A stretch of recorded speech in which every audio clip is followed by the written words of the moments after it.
Welcome back, friends. Thanks for sticking with us. I have a question for you. What do your kitchen cabinets look like? And when was the last time you organized them? If it's been a minute, like me, today we are showing you how to do it. Joining us now is our friend Victoria Tran. She is a professional organizer and the owner of Sorted. Good to see you, darling. Good to see you too. You know I wanted to do this one because my cabinets are a mess. I won't even lie to you. And I love how you say one of your biggest tips when it comes to organizing a cabinet, you need to make the space work for how you live. Explain this to me. Yes, exactly. Just like organizing any space, you want it to work for you. What works for you may not work for me. And so let's say you're the kind of person that entertains all of the time. Yes. You're going to want to put your platters and your wine glasses and stuff close to eye level so you can reach it. If you're someone that doesn't do that, you're going to want to put that up high and frequent spot. Amen to that. Well, I love to entertain, and look, I got more wine glasses and more plates than I need, but that's because I like to have people over. You know what I'm saying? One part of everybody's cabinet, the dishes. Let's start with dishes. What are your tips on organizing our dishes? A lot of times when you're organizing your dishes, you want to think everyday dishes versus special occasion dishes. Okay. For everyday dishes, you want to think location. You want to put it at eye level or arm level so it's easy to get to. You can see it and easily access. Also think about where you're doing your dishes and where in proximity you're putting that away. So you want to take like 1 to 2 steps from the dishwasher to where your everyday dishes live. Right. So everyday dishes, you want to think like that. And then special occasion dishes, put up high or down low, somewhere that you don't need to get to so frequently. And we're talking about like our fine china, right? Yes. But you have a tip on fine china. You're like, how often is a special occasion? Every day can be a special occasion. Use it. Yes, absolutely. Oftentimes we see beautiful china with lots of dust that hasn't been used for years, and people really do love it, but they don't use it. They're waiting to use it. And so really just use it. If you're having a book club gathering or just dinner with your family, just pull it down and use it every now and again. Come on, and I'm already looking at like how my kitchen is set up. My dishwasher's here to the left, but my plate cabinet is way over to the right. So I need to switch that. Okay, I'm gonna do that sometime this year. Okay. I also have really deep cabinets, and that's why I put like my platters, my crawfish trays. You say try to go vertical and use something like this. Tell me what you've brought us. Yeah, oftentimes when people have platters like this, they're different shapes and sizes, so people tend to stack them on top of another. I do it all the time. Yep. And so then you never go to the ones at the bottom because it's just too hard. You're just going to take what's on top. So doing something like this, a horizontal pan organizer, you can file it right in and just pull it right out. You can see what you have, and it just protects them, so it's much easier. I absolutely love this. This is so easy to do. Now, what have you done here? Yes, oftentimes there's so much space in between shelves in a kitchen cabinet, so maybe there's a small stack of plates and there's so much dead space in that shelf. Yes.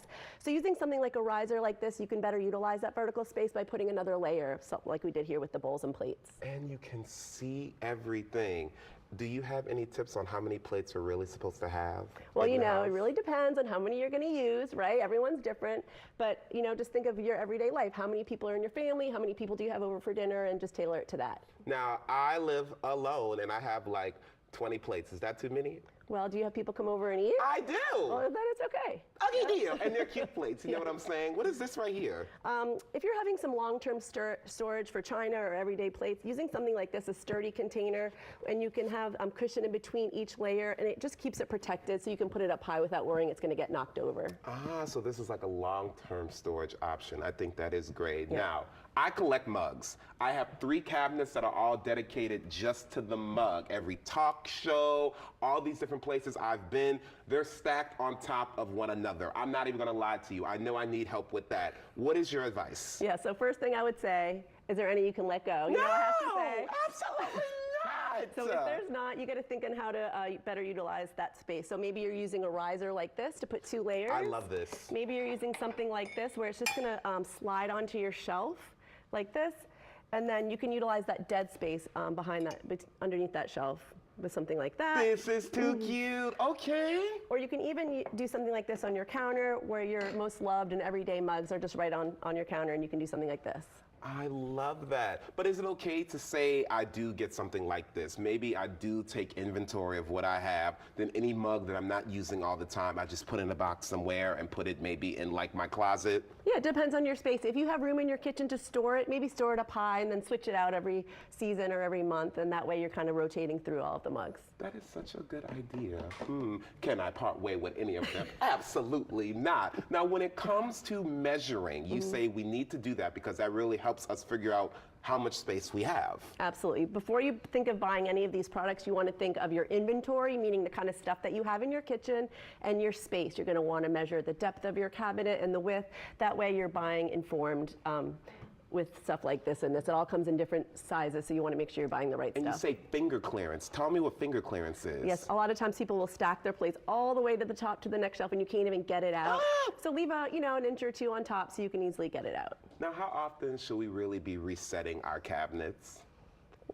Depends who you ask. You gonna say every week probably. Well, really, I think if, every day, at the end of the day, putting things back in their home is always going to make it easier. If you only do it once a year, it makes it too hard and too daunting, and then most people won't do it. So little habits every day to keep your kitchen in order, I think, is the answer. Look, you are speaking to people like me, and hopefully you as well. Victoria, thank you as always for being here. Look, everybody, if you need help getting organized, contact Victoria. Log on to sortednola.com for more information about her services, and make sure you follow her on social media for more great tips as well. All right, stick with us, everybody. I'm gonna take my own inventory after the show today, okay? We'll be right back with more Great Day Louisiana.